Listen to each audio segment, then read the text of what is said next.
हम देख रहे हैं कार्बनिक रसायन। तो कार्बनिक रसायन में जो है आज इस लेक्चर्स में हम बात करने वाले हैं कि कार्बनिक यौगिक का वर्गीकरण किस प्रकार से किया गया है। पूरे कार्बनिक यौगिकों को वर्गीकृत करेंगे और फिर इनके जो ग्रुप होंगे इनके बारे में हम जानेंगे। देखिए, ये वर्गीकरण जो है ये आपके आईयूपीएसी नेम में जो है सहायता करेंगे। इसी के आधार पर हम जो है ग्रुप डिसाइड करेंगे और फिर आईयूपीएसी नामकरण करेंगे। चलिए, इस क्लास में हम पूरे ऑर्गेनिक कंपाउंड को कितने वर्गों में डिवाइड किया गया है और ये कौन कौन से हैं इनके बारे में हम डिटेल से जो है जानकारी करेंगे। देखिए, अगर आप केमिस्ट्री पढ़ रहे हैं तो केमिस्ट्री में जो आपका ऑर्गेनिक कंपाउंड है, जब तक आप इसको ठीक से नहीं समझ लेते हैं तब तक आपके ऑर्गेनिक केमिस्ट्री में कुछ भी समझ में नहीं आएगा। एक से ध्यान रखिएगा, जब तक आप पूरे कार्बनिक यौगिकों के बारे में नहीं समझ जाते हैं तब तक आपको कुछ भी नहीं समझ में आएगा। तो इसको आप अच्छे से समझ लीजिए, दिमाग में रख लीजिए। उसके बाद फिर आप कार्बनिक रसायन पढ़ते हैं तब आपके दिमाग में एकदम अच्छे से सब चीजें समझ में आती है। ये इसका बेस है, इसको आपको जानना बहुत आवश्यक है। तो चलिए हम शुरू करते हैं। देखिए, जो ऑर्गेनिक कंपाउंड्स होते हैं, पूरे ऑर्गेनिक कंपाउंड, देखिए आप इनऑर्गेनिक और फिजिकल में क्या पढ़े उसकी बात अलग है। अगर हम ऑर्गेनिक कहते हैं, हमें ऑर्गेनिक रसायन कार्बनिक रसायन समझ में नहीं आता। कहां से समझ में आएगा? जब तक आपके दिमाग में कुछ चीजें रहेंगी नहीं, समझ में नहीं आएगा। तो समझने के लिए एकदम बेसिक क्लास है, यहाँ आपको एकदम समझ में आ जाएगा। बस थोड़ा से आप ध्यान करके देखिए। देखिए, जो ऑर्गेनिक कंपाउंड्स होते हैं, जो भी ऑर्गेनिक कंपाउंड्स होते हैं, पूरे ऑर्गेनिक कंपाउंड, देखिए यौगिकों की अगर हम बात करें तो कार्बनिक यौगिक इनऑर्गेनिक की अपेक्षा बहुत ज्यादा है। तो बहुत ज्यादा है, तो इनको अगर हम वर्गीकृत करके अध्ययन नहीं करेंगे तो अध्ययन करना आसान नहीं है। तो पूरे ऑर्गेनिक कंपाउंड को जो है सबसे पहले हम जो है दो कैटेगरी में डिवाइड किए हैं। जितना भी ऑर्गेनिक कंपाउंड है पहले इसको हम दो कैटेगरी में डिवाइड किए हैं। पहला है ओपन चेन कंपाउंड, यानी खुली श्रृंखला वाले यौगिक। कैसे यौगिक? खुली श्रृंखला वाले। ओपन चेन कंपाउंड को खुली श्रृंखला वाले यौगिक बोला जाता है। खुली श्रृंखला वाले यौगिक, ओपन चेन कंपाउंड, खुली श्रृंखला वाले यौगिक। और दूसरा है क्लोज चेन कंपाउंड या साइक्लिक कंपाउंड, जिसे हम बंद श्रृंखला वाले यौगिक, बंद श्रृंखला वाले यौगिक। सबसे पहले पूरे ऑर्गेनिक कंपाउंड को दो कैटेगरी में बांटा गया, एक खुली श्रृंखला वाले यौगिक और दूसरा बंद श्रृंखला वाले यौगिक। खुली श्रृंखला वाले यौगिकों में आप जानते हैं बहुत सारे यौगिक ऐसे लिखे होते हैं जो सीधे एक ही लाइन में लिखे होते हैं। जैसे आपने देखा होगा कि आपने CH3, CH2, CH2, CH2, CH3 इस तरीके का कंपाउंड आपने देखा होगा, एक ही लाइन में लिखे होते हैं। या आपने देखा होगा इसके ऊपर लगा रहता है CH3 या नीचे लगा होते हैं। तो इस तरीके के जो कंपाउंड होते हैं कि जो एक ही जिसका प्रारंभिक और अंतिम दो सिरा होता है उसे हम खुली श्रृंखला वाले यौगिक कहते हैं। और अगर हम बंद श्रृंखला वाले यौगिक की बात करें तो बंद श्रृंखला वाले यौगिकों में आपने देखा होगा बेंजीन रिंग।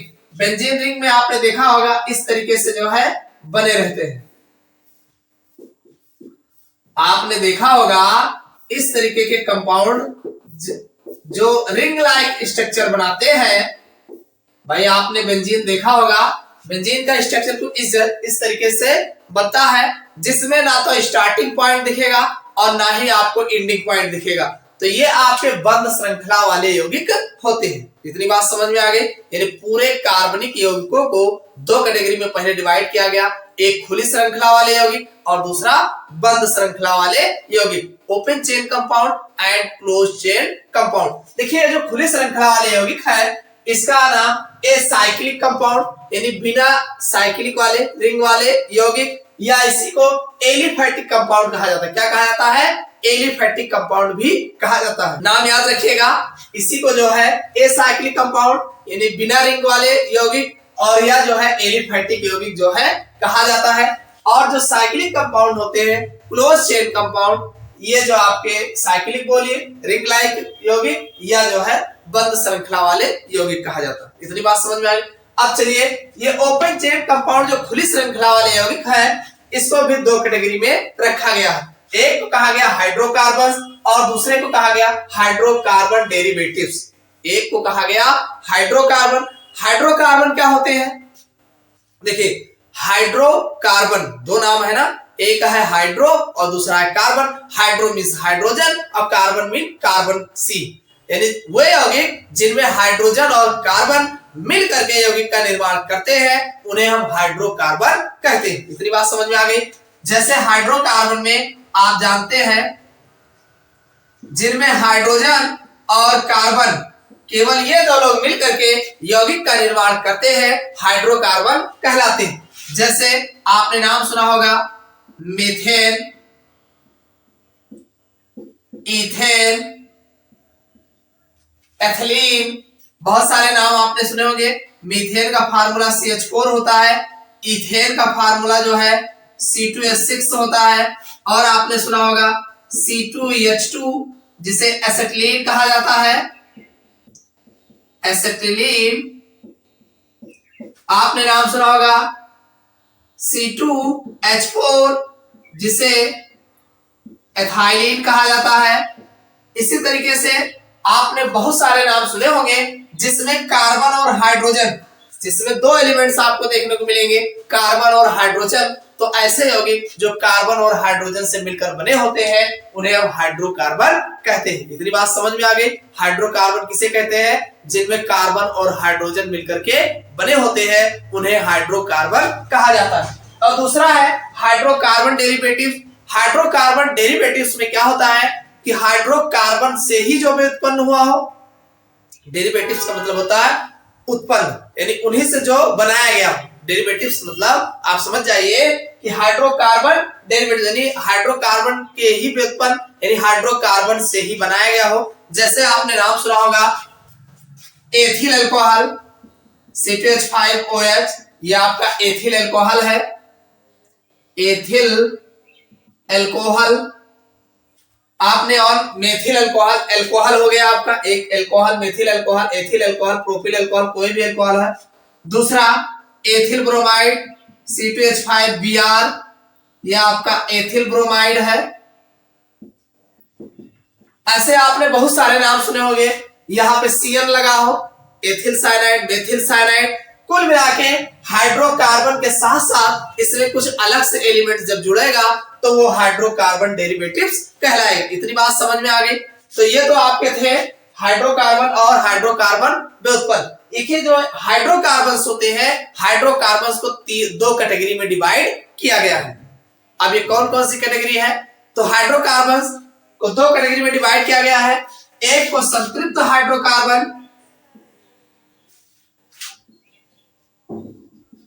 सैचुरेटेड हाइड्रोकार्बन,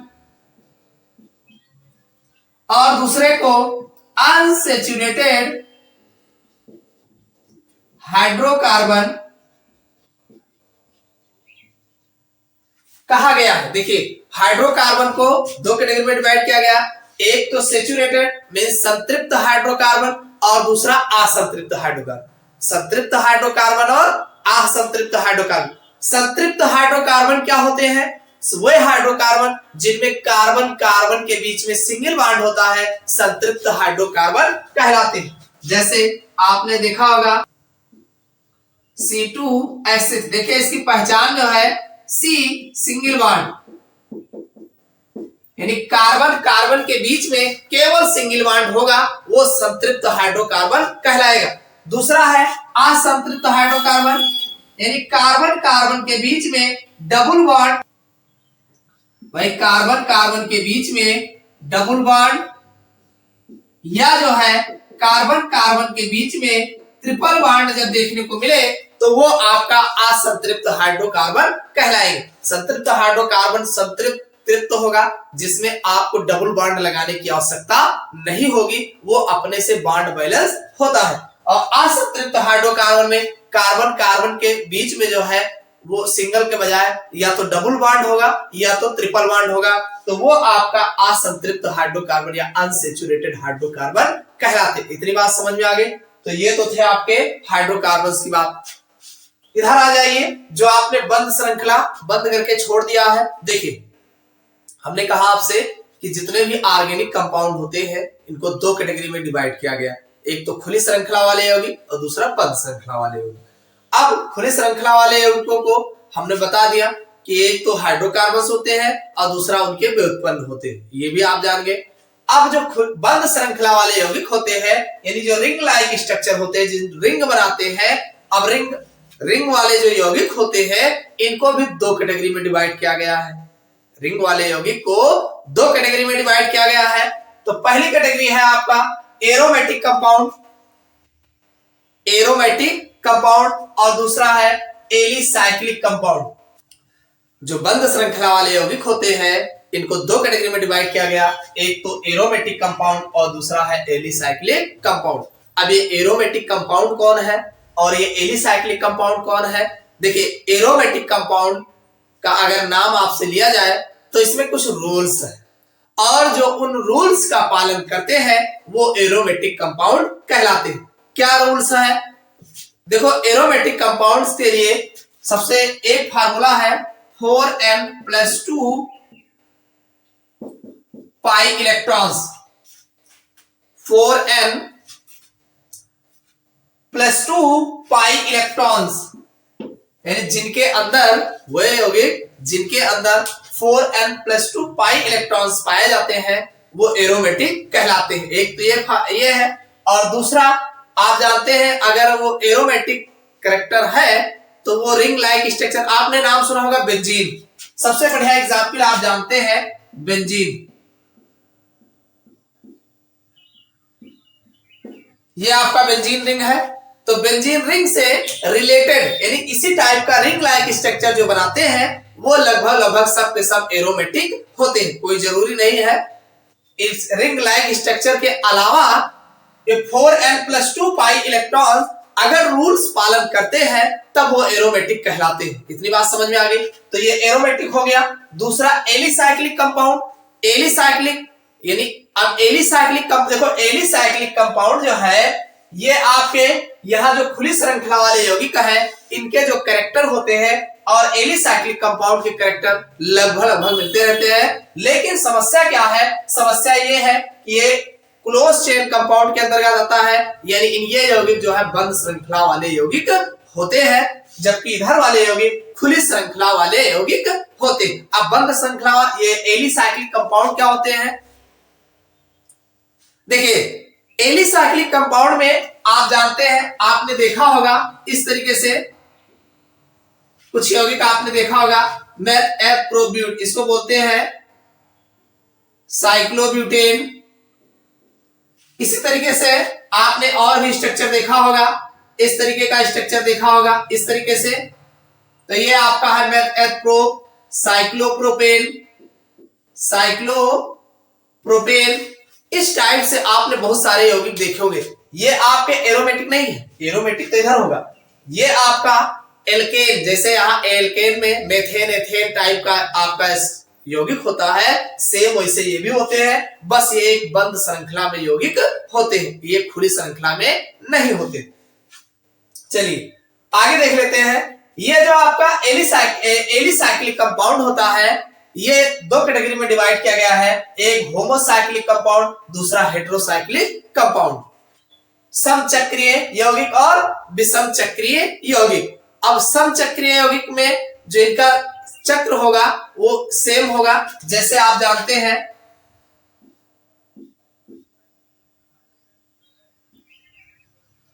ऐसा भी हो सकता है, इसका नाम है मेथएप्रोब्यूटेन, साइक्लोपेंटेन।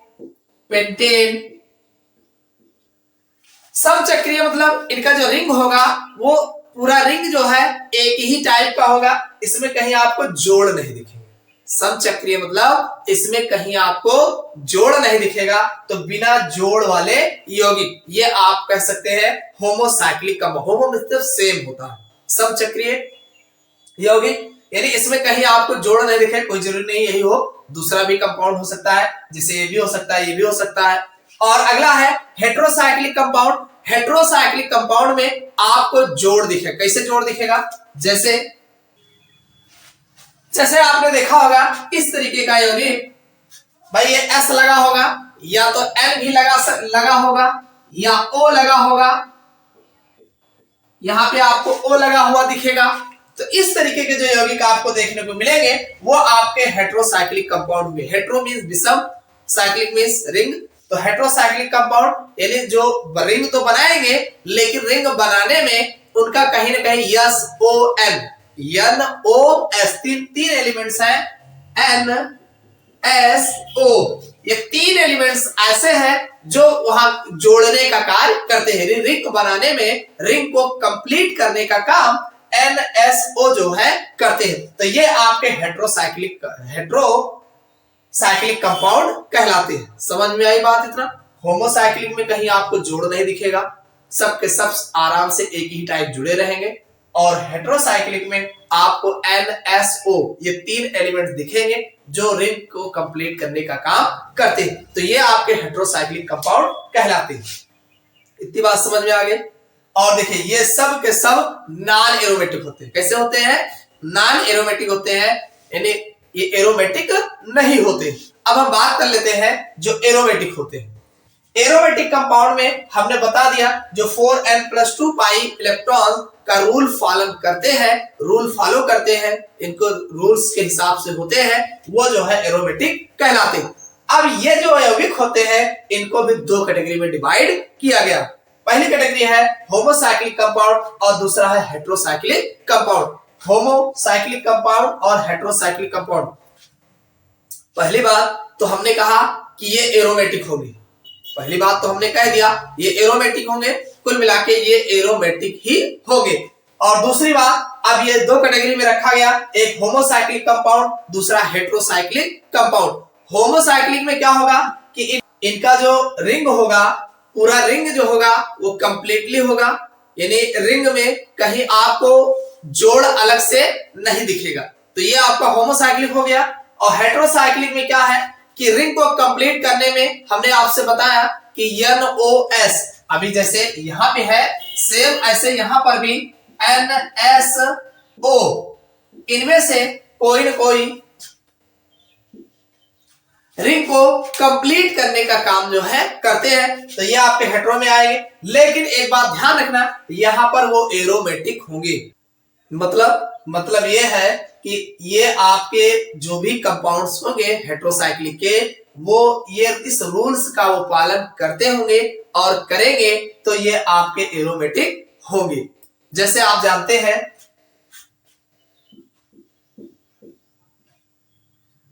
ये N है और इस तरीके से ये जो है आपका पिरिडीन है। तो पिरिडीन जो है ये आपके एरोमेटिक कंपाउंड है। और ये जो है देखो यहाँ N नाइट्रोजन जो है, ये नाइट्रोजन रिंग को कंप्लीट करता है और ये आपके हेटेरोसाइक्लिक में आता है। और ये 4n+2 पाई इलेक्ट्रॉन्स का रूल्स का जो पालन करते हैं। अब होमोसाइक्लिक कंपाउंड में इसको दो कैटेगरी में डिवाइड किया गया है, एक है बेंजीनाइड और दूसरा है नॉन बेंजीनाइड। बेंजीनाइड मतलब जो बेंजीन से रिलेटेड यौगिक होते हैं वो बेंजीनाइड कहलाते हैं। जैसे आपने पहली बात तो बेंजीनाइड में बेंजीन है आपका आ जाएगा, बेंजीन रिंग। इसके बाद जो है अब इससे रिलेटेड बहुत सारे यौगिक आपके इसी में आपका जैसे NO2 लगा होगा, Cl2 लगा होगा, Br लगा होगा, Cl लगा हो, Br लगा हो, NH2 लगा हो, ऐसे बहुत सारे यौगिक जो बेंजीन से रिलेटेड होंगे वो आपके बेंजीनाइड होंगे। और ये दूसरा है नॉन बेंजीनाइड, यानी जो बेंजीन रिंग से रिलेटेड ना हो वो नॉन बेंजीनाइड कहलाते हैं। तो ऐसे ये आपके होमोसाइक्लिक कंपाउंड है। ये साइक्लिक जो इनका रिंग होगा वो जो है एक समचक्रीय होगा, यानी इनका चक्र जो होगा वो समान होगा। ये होमोसाइक्लिक मतलब समचक्रीय यौगिक और हेटेरोसाइक्लिक का मतलब विषम चक्रीय यौगिक भी कहते हैं। समझ में आई इतनी बात? नहीं समझ में आया? पूरे ऑर्गेनिक कंपाउंड को दो कैटेगरी में बांटा गया, एक तो खुली श्रृंखला वाले यौगिक और दूसरा बंद श्रृंखला वाले। खुली श्रृंखला वाले यौगिक, बंद श्रृंखला वाले यौगिक। खुली श्रृंखला वाले जो यौगिक हैं इनको जो है दो कैटेगरी में रखा गया, एक को कहा गया हाइड्रोकार्बन, दूसरे को हाइड्रोकार्बन डेरिवेटिव्स। अब हाइड्रोकार्बन्स में वो यौगिक आते हैं जो हाइड्रोजन और कार्बन से मिलकर बने होते हैं, उन्हें हाइड्रोकार्बन्स कहा जाता है। और हाइड्रोकार्बन डेरिवेटिव्स में मतलब हाइड्रोकार्बन से ही कुछ चीजें हटा करके, एक आध हाइड्रोजन हटा करके कोई ग्रुप लगा दिया गया है, तो ये आपके हाइड्रोकार्बन डेरिवेटिव्स हो जाते हैं। जैसे एक एच हटा के OH लगा दिया गया, अल्कोहल हो गया। एक एच हटा के Br लगा दिया गया, एथिल ब्रोमाइड हो गया। एक एच हटा के CHO लगा दिया गया, अल्डिहाइड हो गया। तो ये हाइड्रोकार्बन के डेरिवेटिव से यानी हाइड्रोकार्बन से ही ये भी बने होते हैं, बस इनका एक हाइड्रोजन जो है किसी ग्रुप द्वारा जो है विस्थापित किया गया होता है। हाइड्रोकार्बन जो होते हैं दो कैटेगरी में रखा गया है, एक खुली श्रृंखला संतृप्त हाइड्रोकार्बन और असंतृप्त हाइड्रोकार्बन। संतृप्त हाइड्रोकार्बन मतलब कार्बन कार्बन के बीच में केवल सिंगल बॉन्ड होता है, तो उन्हें संतृप्त हाइड्रोकार्बन कहते हैं।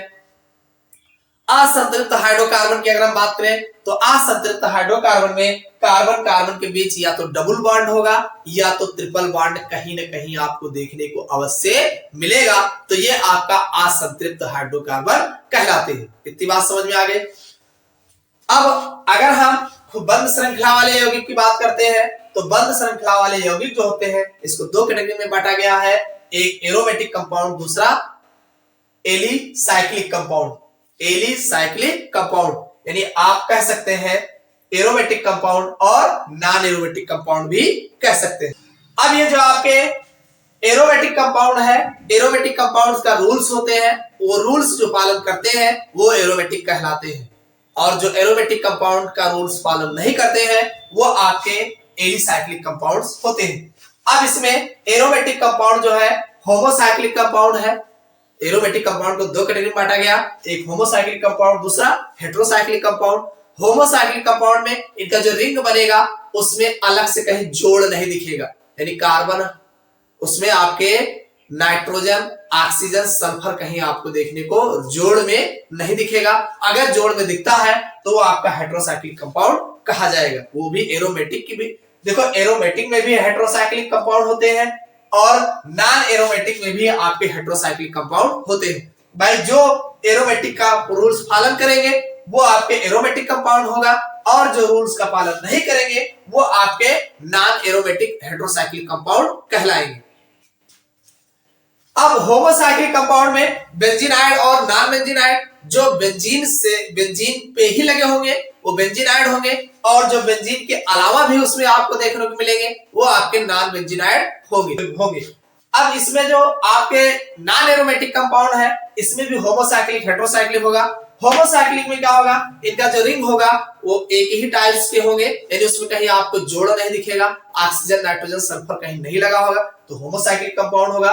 और ये आपका हेटेरोसाइक्लिक में कहीं ना कहीं आपको नाइट्रोजन, ऑक्सीजन या सल्फर रिंग में देखने को मिलते हैं। तो इतनी बात समझ में आ गई। ये पूरे ऑर्गेनिक कंपाउंड को इतने कैटेगरी में डिवाइड किया गया है। आपके सिलेबस में 11th में या 12th में दोनों मिला करके पढ़ना क्या है ये भी जान लीजिए। देखिए आपको यहां से स्टार्ट करना है हाइड्रोकार्बन से। हाइड्रोकार्बन में आपका एल्केन, एल्कीन और एल्काइन, उसके बाद फिर आपके इसी में आपके एथिल ब्रोमाइड है, या इस टाइप का आपको जो है देखने को मिलेगा। एल्केन, एल्कीन, एल्काइन ये आपके हाइड्रोकार्बन में आएंगे, ये सब आपको पढ़ना है। इसके बाद फिर इसमें आपका एल्कोहल, फिनाल, ईथर ये आपके 12th क्लास में आपको देखने को मिलेगा। एथिल ब्रोमाइड ये सब आपको 12th क्लास में पढ़ने को मिलेगा। और ध्यान सुनिए, इधर जो है आपके इधर जो पढ़ने वाले हैं, देखिए इसमें एलिसाइक्लिक कंपाउंड आपके सिलेबस में नहीं है, कभी पूछा नहीं गया है, या ये मान लीजिए आपको नहीं बताया जाता है। यहाँ पर आपको एरोमेटिक कंपाउंड जो है, एरोमेटिक कंपाउंड में ये नॉन बेंजीनाइड भी नहीं आपसे कहीं होगा, केवल जो है बेंजीन से रिलेटेड यानी बेंजीन आपको पढ़ना है, और बेंजीन के जितने भी कंपाउंड्स बनते हैं इस टाइप के कंपाउंड्स आपको 12th में पढ़ने को मिलेगा। यह बेंजीन जो है आपके 11th में ही शायद हो, तो 11th में आपको बेंजीन देखने को मिलेगा। तो इतना आपको इसमें पढ़ना है। आशा करता हूं इतनी बातें आपको समझ में आई होगी। तो इस लेक्चर्स में बस इतना ही देखेंगे। अगले लेक्चर्स में हम जो है आपको एक एक ग्रुप के बारे में बताएंगे और इसका नामकरण कैसे किया जाता है इसके बारे में हम चर्चा करेंगे।